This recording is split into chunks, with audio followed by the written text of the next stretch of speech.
आल्या याचिका पुरधनी आल्या याचिका पुरधनी आल्या याचिका देव बैठले न्याधनी आल्या याचिका पुरधनी आल्या याचिका पुरधनी आल्या याचिका पुरधनी दोही ठाई तुका दोही ठाई तुका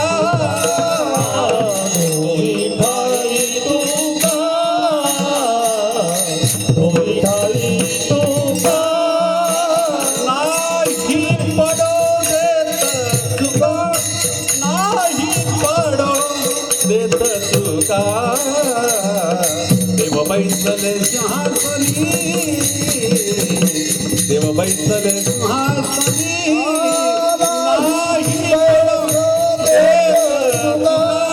नाही बडो देत तुका बैसले सिंहासनी देव बैसले सिंहासनी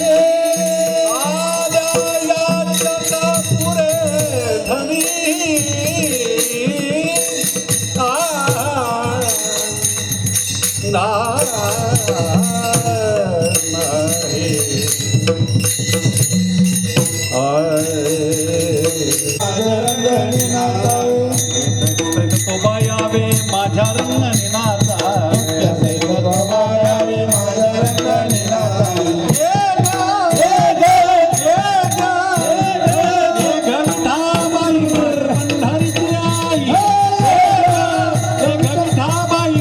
पंढरीचे आई गविताबाई माझे पंढरीचे आई गविताबाई माझे पंढरीचे गविताबाई माझे पंढरीचे आई गविताबाई माझे पंढरीचे आई गविताबाई माझे पंढरीचे आई गविताबाई माझे पंढरीचे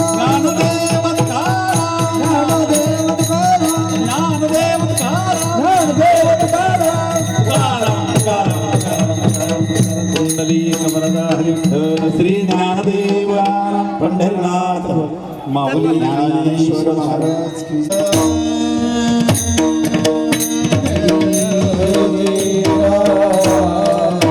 कृष्ण हरी हरे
देव वैसले सिंहासनी आल्या याचका होय धनी प्रसूत सेवेकरिता घेतलेला अभंग जगद्गुरु जगद्वंदनीय संत श्रेष्ठ तुकोबारायांचा भगवान परमात्म्याचं मृत्यूलोकात अवतरण झाल्यानंतर मृत्यूलोकाला होणारा लाभ तुकोबाराय या अभंगात दर्शवतात. आजची सेवा ही प्रासंगिक स्वरूपाची सेवा.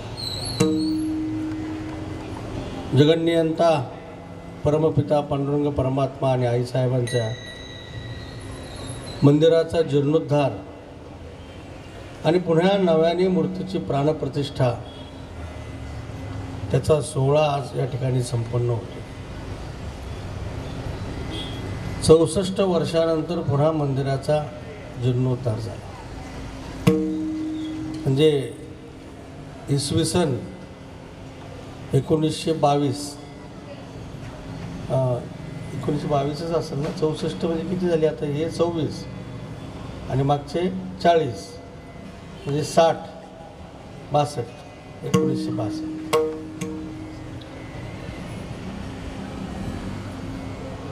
देवाचं 61 का 1961.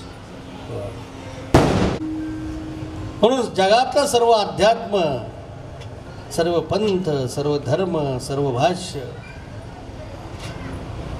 3 गोष्टींचा विचार करताय.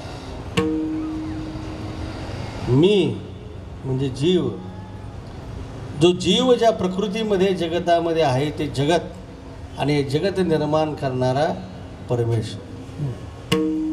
म्हणून जगामधले सर्व पंथ धर्म आपण जर निहाळले, तपासले, त्याचं वाङ्मय तत्त्वज्ञान जरी आपण पाहिलं तर या 3 भूमिकांभोवती पूर्ण जगाच्या तत्त्वज्ञानाची मीमांसा. आणि ऋषींना ते तत्व मी कोण आहे या प्रश्नाचं उत्तर सापडलं. ते उत्तर असं होतं सहम सोहम. जो जगन्नियंता परमात्मा आहे तोच परमात्मा मी आहे हे साधनेच्या द्वारा ऋषींना सापडलं. आणि पुढे सृष्टी विकसित होत गेल्यानंतर सृष्टीमध्ये सत्व रज आणि तम 3 गुणांनी युक्त असलेली ही सृष्टी. प्रकृती कशी ही, आता इथं बोर्ड वाचला मी 9ला महाप्रसाद आहे ना. आता ही माणसं मोजा सांगते याच्या 5 पट 9ला येते. आणि आपणही म्हणतो कीर्तनाला जमलं नाही, श्रवण करायला तर प्रसाद तरी घ्यायला. मग माणसं पुढचाच टप्पा. आम्ही आता येताना आमच्याबरोबर रानोडे पाटील आले आळंदीचे आमचे. मागच्या 1:50 अर्धा तासाच्या अंतरावर रस्त्याच्या बाजूला 2 माणसांची भांडणं चालू होती बरं का. तरुणांचे बलगंड होते आणि बघायला 200 होते. इथे आमचा चालक म्हणला थोडासा स्लो झाला. ते म्हणले हो हे भांडणं झाले. अरे म्हणलं दैत्य आणि असुरांचं दर्शन इथं आहे. ते आपल्याला जे वाटतं ना टी व्हीमध्ये पाहतो आपण कल्पनाचित्र, असे दात बाहेर आले, दात मोठे, केस असे सोडलेत, एवढं मोठे अकराळ विकराळ. तसं काही नाही. ही सत्व रज आणि तम प्रकृतीचे 3 गुण आहेत. त्याचा अंमल जास्त झाला कमी झाला की त्याच्या पद्धतीने तरंग सृष्टीमध्ये उमटतात आणि त्याचा परिणाम मानवी जीवनावर पडतो. म्हणून मानवी जीवन सुख, समृद्धी, ऐश्वर्य, शांती आणि सरते शेवटी समाधानाचं जावं याच्यासाठी परमेश्वराला या मृत्यूलोकात अवतरित व्हायला लागलं. विठाला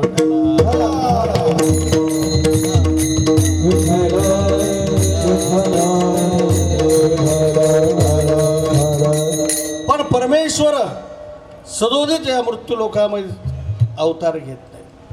गीतेमध्ये भगवान परमात्मा सांगतात अवताराचं प्रयोजन परित्राणाय साधूनां विनाशाय च दुष्कृतां धर्मसंस्थापनार्थाय संभवामी युगे युगे. तुकोबारायांनी फार गोड अनुवाद केला. भक्ता राखे पाया पासी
अवताराचे दोन भाग केले तुकोबाराय.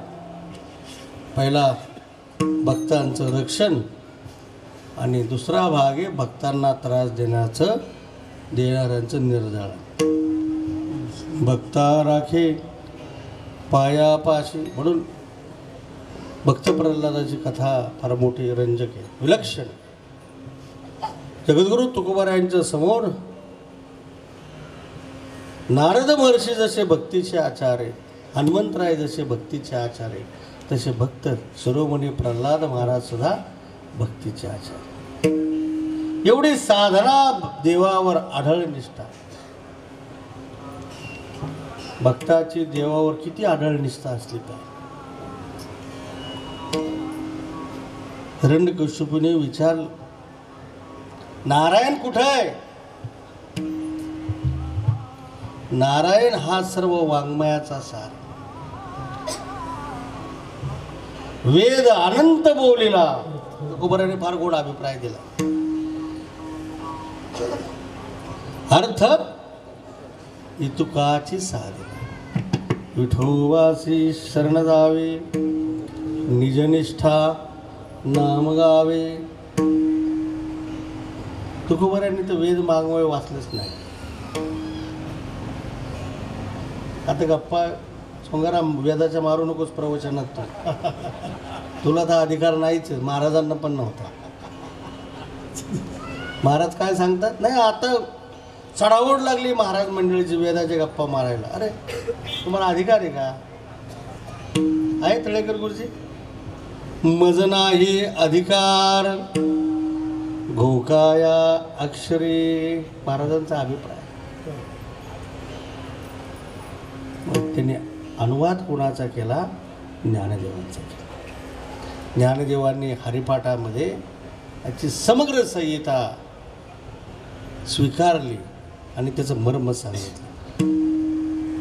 वेदशास्त्र प्रमाण श्रुतीचे वर्णन, वेदशास्त्र प्रमाण, श्रुतीचे वचन, वेदशास्त्र प्रमाण, श्रुतीचे वर्णन, वेदशास्त्र प्रमाण, श्रुतीचे वर्णन. एक नारायण, एक नारायण, एक नारायण सार हरिमुखे मना, हरिमुखे मना, हरिमुखे मना, हरिमुखे एक नारायण, एक नारायण सार हरिमुखे मना, हरिमुखे मना, हरिमुखे मना. वेदशास्त्र प्रमाण, श्रुतीचे वचन, वेदशास्त्र प्रमाण, श्रुतीचे वचन. एक नारायण सार जप, एक नारायण सार जप. वेदशास्त्र प्रमाण, श्रुतीचे वचन, वेदशास्त्र प्रमाण, श्रुतीचे वचन. एक नारायण सार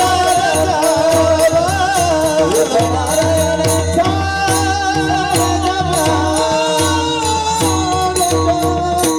हो ज्ञानदेवांचा अभिप्राय. वेदशास्त्र प्रमाण, श्रुतीचे वचन, एक नारायण सार जप. जगामध्ये एक. आणि म्हणून वैकुंठवासी सद्गुरू सीताराम महाराजांनी परमात्म्याचं इथं अवतरण केलं. निराकार असलेला परमात्मा सगुण प्रत्येक युगामध्ये होतो, पण प्रत्यक्ष आपल्याला त्याचं जर स्मरण करायचं असेल, प्रार्थना करायची असेल, दर्शन करायचं असेल, त्याचा प्रसाद प्राप्त करून घ्यायचा असेल तर आपल्यासमोर काय प्रतीकच नाही. प्रतीक आहे का? म्हणून देवाचा मूर्तीच्या स्वरूपामध्ये विग्रह तयार करून त्याची प्राण प्रतिष्ठापना आपण करत असतो. ही आपली संस्कृती. म्हणून 1961 साली महाराजांच्या संकल्पनेतून या शहाड कोळीवाडा परिसर सगळी पारमार्थिक मंडळी, कठीण काम असेल त्यावेळेस तर अशी थोडीच घरं होती. आता होती का आप्पा? जावळ्याची घरं असतील, माती भीती ते हा. पण मला जो ज्ञात इतिहास आहे तो असा आहे की आमचे पंजोबा सद्गुरू रामदास बाबांचा आणि त्यांनी आळंदीत सीताराम महाराजांनी मठात अनुग्रह घेतला आमच्या, आणि या परिसरामधले ते पहिले वारकरी. आज विशेष असं आहे की आपल्या आळंदीच्या संत कबीर महाराज मठाचे मूळ पुरुष सद्गुरू रामदास बाबा महाराज, त्यांचंही नाव रामदास बाबाच होतं. त्यांचं आज पुण्यस्मरण आहे. हे मठामध्ये मुख्य समाधी आहे. आणि त्यांच्यानंतर चौथ्या पिढीत पुन्हा रामदास बाबा आमचे पंजोबा झाले. त्यांचा अनुग्रह सीताराम महाराजांना झाला. आणि मग पुढं ती परंपरा शाडकर बाबांनी त्यांचे पुतणे आणि विस्तारत गेली. मग आप्पा आहेत, माधव महाराज आहेत. संप्रदायाचा हा प्रवास. आणि त्याहीपेक्षा मनुष्याला आपण मनुष्य आहोत याची जाणीव देणारा हा तत्त्वज्ञानाचा प्रसार ज्ञानदेवीचा इथं झाला. आपल्याला जगलं कसं पाहिजे याची पहिल्यांदा गोष्ट कळली पाहिजे, तर आपण जगण्याचा आपण प्रयत्न करू शकतो. जोपर्यंत आपल्याला हेतू माहीत नसेल आपल्या जीवनाचा, आपल्यासमोर कोणतं लक्ष नसेल, तर आपलं जीवन व्यर्थ आहे. पशु पक्षी प्राणी जगतातच. मानवामध्ये त्याच्यामध्ये एकमेव वैशिष्ट्य असं आहे की मानवाकडं विकसित झालेली बुद्धी आहे. आणि बुद्धीच्या द्वारा केवळ वैयक्तिक जीवनामधला उत्कर्षाचा भाग नाही, तर सामाजिक सृष्टीचं जीवनसुद्धा उन्नयन करण्याचं सामर्थ्य मनुष्याच्या द्वारा होऊ शकतं. आणि हीच ईश्वराची इच्छा आहे. आणि म्हणून त्या ईश्वराच्या इच्छेनेच असे संत महात्मे मृत्यूलोकात अवतरित येतात.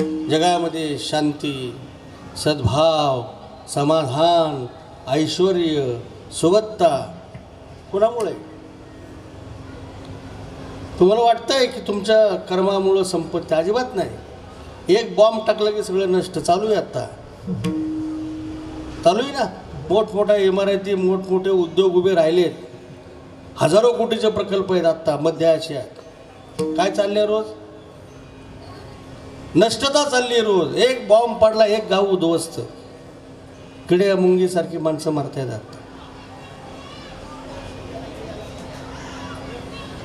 मनुष्याचा कर्तृत्वाचा मद आणि अहंकार बळावल्यानंतर जगामध्ये या घटना घडतात. जगाचा नियंता जो आहे तो कर्तुम अकर्तुम अन्यथा कर्तुम शक्तिवान. एवढी अमर्याद सत्ता ईश्वराकडे आहे.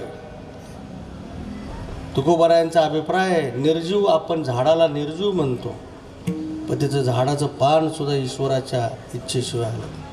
वृक्षाच्या पाने करोनात पाहिलं ना आपण. 4-5 वर्ष झाली माणसं विसरून गेली, पुन्हा बेभान झाली. 5च वर्ष झाले ना. 26 चालू, 21ला ते 20-21ला लाट आली.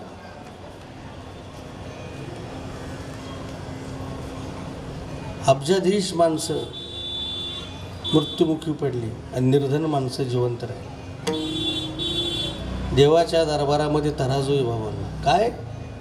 आणि न्याय हा कर्मावर होत असतो. कशावर होत असतो? तुमची शक्ती ईश्वराच्या शक्तीपुढं फार छोटी. आपण म्हणतो नैसर्गिक आपत्ती आली, काय ईश्वराची शक्ती, निसर्गाची शक्ती, तुमच्या सर्व विज्ञानाला तोकडं पडतं विज्ञान. काय पडतं? मग मानवी समूह असेल, या सृष्टीमधले याच्यावर प्राणी मात्र असतील, ते सुखी समृद्ध होण्यासाठी ज्यांनी निर्माण केली त्यालाच आपल्याला प्रार्थना करणं क्रमप्राप्त आहे. मूल रडतं कुणाकडं? आईकडं रडतं, बापाकडं रडतं. हट्ट कुणाकडं करतं? बाहेरच्या माणसाकडे नाही करत. पहिला हट्ट आईकडे आणि दुसरा हट्ट पित्याकडे. तसं आपल्याला या सृष्टीमध्ये आणलंय कोणी? भगवान 15व्या अध्यायामध्ये अर्जुनाला तीच भूमिका सांगतात. ममैवांशो जीवलोके जीवभूत सनातना सर्वाघटी राम देहादेक सूर्यप्रकाशक सहस्रारी सूर्यप्रकाशक.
सर्वाघटी राम देहाधिक सूर्यप्रकाशक सहस्ररश्मी.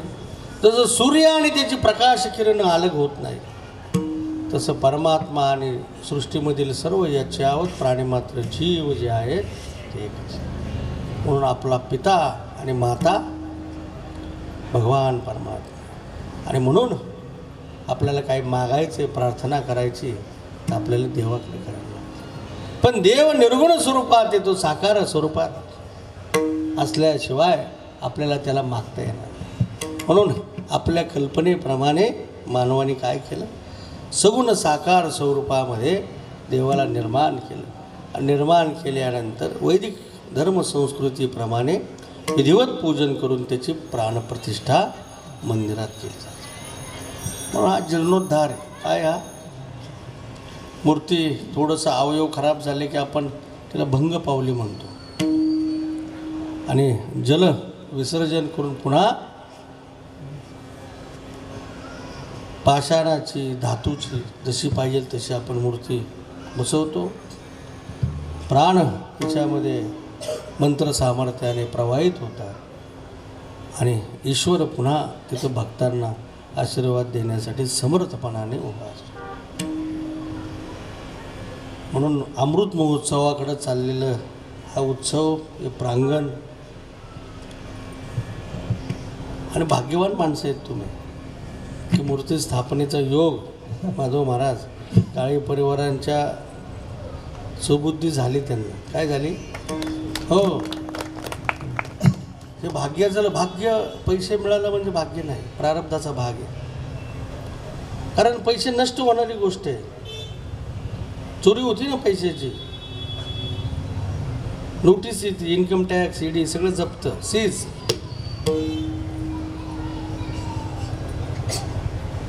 मग कशी जायला बॉम्ब पडला, सगळं धन नष्ट. पुण्य जे आहे ना, पुण्य नष्ट नाही.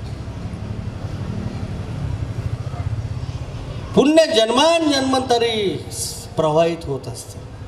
ज्ञानदेव सांगतात, या जन्मामध्ये मी कुठं शिकलो नाही, या जन्मामध्ये साधना केली नाही मी, फक्त सद्गुरू निवृत्तीनाथांच्या चरणावर स्पर्श केला आणि मागच्या जन्मीचं सर्व ज्ञान सद्गुरूंच्या कृपा आशीर्वादाने प्रवाहित झालं आणि मग ज्ञानेश्वरी सारखा जागतिक तत्वज्ञानाचा ग्रंथ निर्माण केला. माझे आज सत्यवादाचे तप वाचा केले बहुत कल्प तया फळाचे महाद्वीप पातली प्रभू. या जन्मातलं नाही म्हणजे ईश्वराचा आशीर्वाद अनेक जन्म नाही युग नाही कल्पचे कल्प मी साधना केली ती साधना आज फलितरूप झाली. म्हणून केलेलं माणसाचं पुण्य हे कधीच संपत नाही.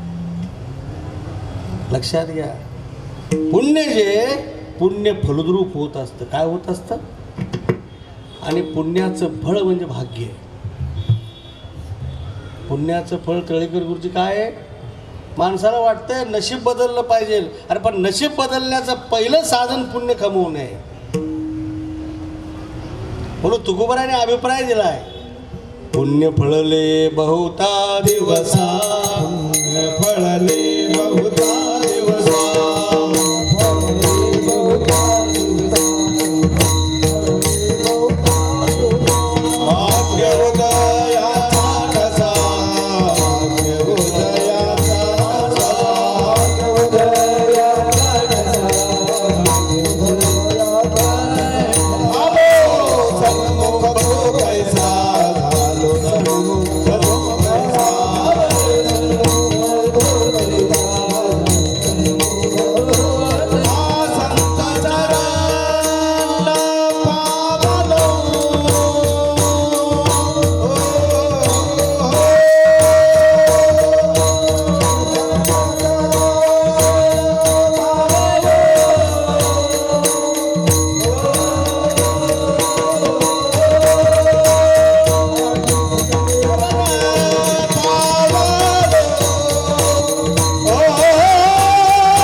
पुण्याचं फळ तुकोबाराज सांगतात भाग्य.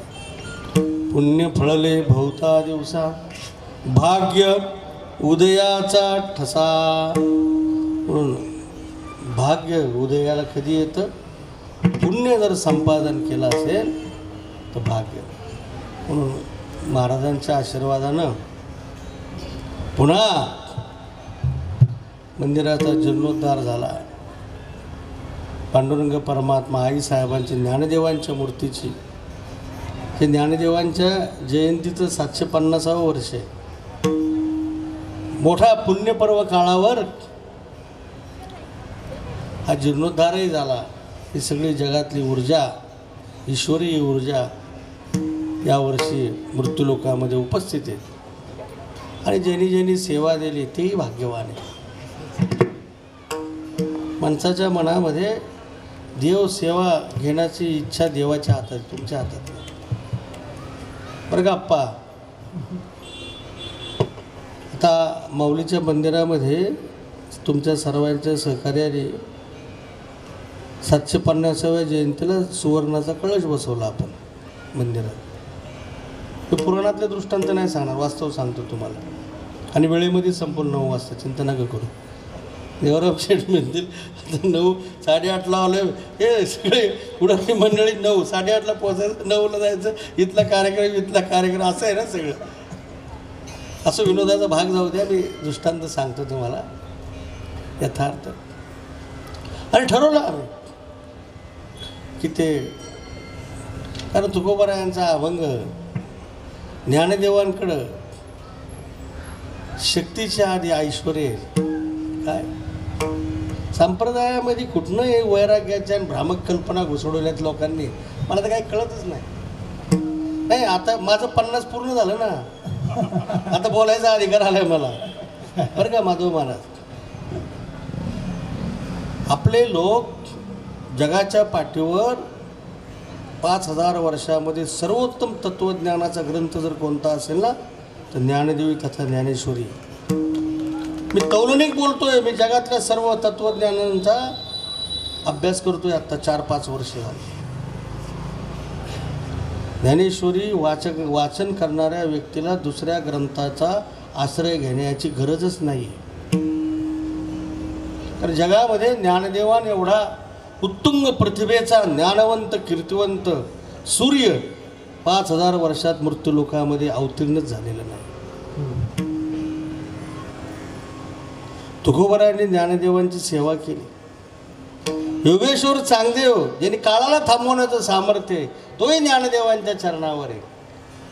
शांतीनाथ ब्रह्मनाथ बाबा सद्गुरू जनार्दन स्वामींच्या आशीर्वादाने दत्तात्रय प्रभूचं देवगिरीवरच दर्शन झालं, आत्मसाक्षात्कार झाला. पण संतांची सेवा अपूर्ण राहिली म्हणून ज्ञानदेवांच्या दरबारात आले. आणि तिसरे, शेतकरी कुटुंबातलं कुणबी असलेला तुकाराम, तोही नाथबाबांनंतर 40 वर्षानंतर ज्ञानदेवांच्या प्रांगणात आला. जो योगेश्वर चांगदेवाला आशीर्वाद दिला, तो शांतीब्रह्मनाथ महाराजांना आशीर्वाद दिला. तोच आशीर्वाद जगद्गुरू तुकाराम महाराजांना दिला. आणि तुकारामाचा जगद्गुरू तुकाराम महाराज ज्ञानदेवांनी केला. विठाला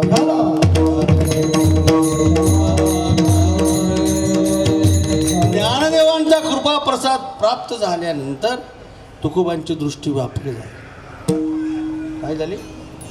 तुमची आमची दृष्टी चर्मचक्षुची दृष्टी आहे.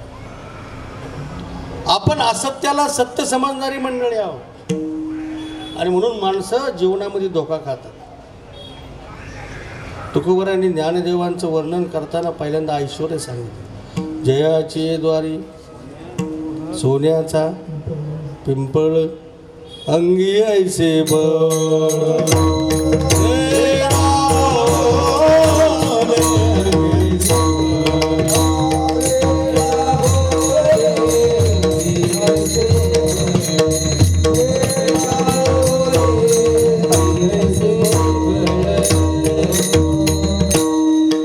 ऐश्वर्य सांगितलं. म्हटलं आपण कळस बसू. 16 जुलैला वारी आल्यावर आम्ही ठरवलं, लोकांना आवाहन केलं. आणि 15 ऑगस्टला बसवायचं होता 29 दिवसांनी. पण ते सोनं विकत घ्यायचं करायचं. पहिलं तर पैसे गोळा व्हायला पहिल्या देणगी. पहिले 3-4 दिवस आप्पा तुम्हाला खोटं सांगत नाही, मी रोज बाहेर फिरत होतो, फोन करायचो आमच्या मॅनेजरला, किती जमले? तो म्हणायचं 20 लाख, आज 24 लाख. 4 दिवसानंतर 1 कोटी जमले. त्याला म्हणलं आता काय होतंय काय सांगता येत नाही. आणि 5व्या दिवशी बघा, एकदम आम्ही केला होता संकल्प 11 किलोचा. 5व्या दिवशी एका व्यक्तीने 1 किलो सोनं दिलं. आणि 6व्या दिवशी एका व्यक्तीने बोलवलं. म्हणलं आपण बोलायचं आहे, म्हणले महाराज तुमचे. आम्ही गेलो 3-4 विश्वस्त म्हणले. आणि ते म्हणले आम्ही जर दिलं सोनं, आश्रमाचं होतं एका, तर तुम्ही घ्याल का? आव्हान केलं आहे आम्ही. आम्हाला काय वाटलं 1 किलो देतील समजा. त्यांनी 12 किलो सोनं आणून ठेवलं होतं, दिलं. पुढचा टप्पा मला सांगायचा आहे आता. मी ज्ञानदेवांचा ऐश्वर्य मोजण्याची लायकी आपली कोणाचीच नाही इथं बसलेल्यांची. आता पुढं अशी प्रक्रिया झाली, 11 किलोच्या ऐवजी मंदिरामध्ये सोनं जमा झालं 13 किलो. आणि लोकांचे पैसेसुद्धा गोळा झाले. गावातली मंडळीसुद्धा, पंचक्रोशीतली मंडळी, त्यांनी ठरवलं आपण 5 किलो द्यायचं. ते चालूच होतं. पण त्याच्यामध्ये एक व्यक्तीचा फोन आला. तो म्हणला मला 20 किलो द्यायचं. रात्री 11:15 एका मोठ्या नेत्याचा फोन आला, राज्य चालवणाऱ्या माणसाचा. म्हटले महाराज कशाला काय गोळा करताय तुम्ही? म्हणले सोनाराचं नाव सांगा, तिथं उद्या सकाळी पाठवून देतो म्हणले. आले म्हटलं साहेब तसं नाही करायचं, तुम्ही कार्यक्रमाला या म्हणलं, पण हे ज्ञानदेवांच्या भक्तांच्या सहाय्याने ज्ञानदेवांचं जी कृपा या देशाला महाराष्ट्राला लाभली ती कृतज्ञता म्हणून हा समारंभ आहे म्हणून. 10 रुपये पण घ्यायचे आम्हाला म्हणलं. मग त्यांच्याकडनं मी 1 किलो प्रातिनिधिक सोनं घेतलं. 14 तारखेला पुन्हा एकाचा फोन आला, आप्पा. तो म्हणला की मी अजून 25 किलो देतो. मी म्हणलं अहो ते कळस तयार झाला आहे, आता दुपारी आणायचं आहे म्हणलं. ते म्हणले खालचं जे आहे ना, जसं तिरुपतीला अख्खी भिंत खाल 100 लागू दे म्हणले, खालपर्यंत सोनं लावू म्हणले मंदिराला. अहो म्हणले प्रातिनिधिक प्रतीक आहे म्हणलं. आता मी हा दृष्टांत संपला. मूळ मुद्द्यावर होतो. तुमची इच्छा आहे, तुम्ही सशक्त आहे सेवा द्यायला, पण ईश्वराच्या इच्छेशिवाय देव तुमची सेवा पण घेत नाही. विठ्ठल म्हणून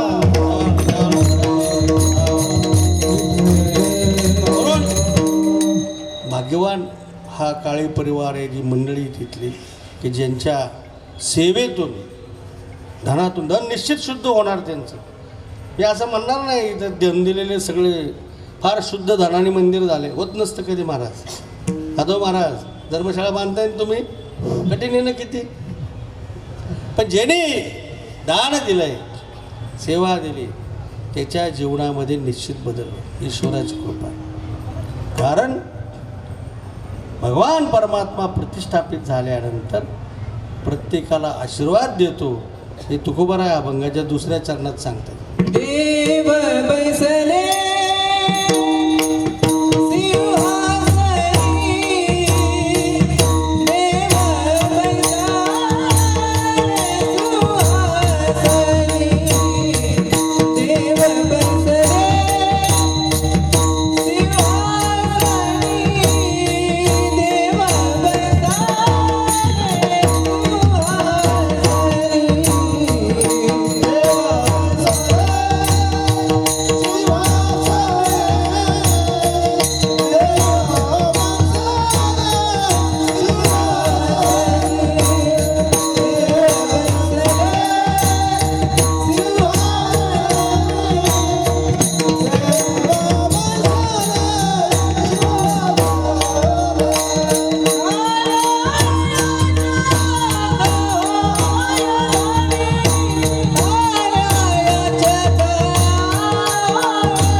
स्वर त्याचा वर गेला. म्हणून सहज म्हणायचं बाळा, काय करायचं, सहज म्हणलं ना की बरोबर जमते. उंच झाला ना स्वर. देव बैसले सिंहासने आल्या याचका. देवडीकर पाठ पुरे धने, 2रा पाठ तुम्ही म्हणलेले होय धने. जो जो भक्त देवाच्या दरबारात येतो आशीर्वाद, त्याला काय देतो देव? त्याचा मालक बनतो ना. आपण देवाचे सेवक आहोत, देव आपला मालक आहे. आपली काळजी कोणाला आहे? देवा. मागे पुढे उभा राही सांभाळीत, आलिया घात निवारावे.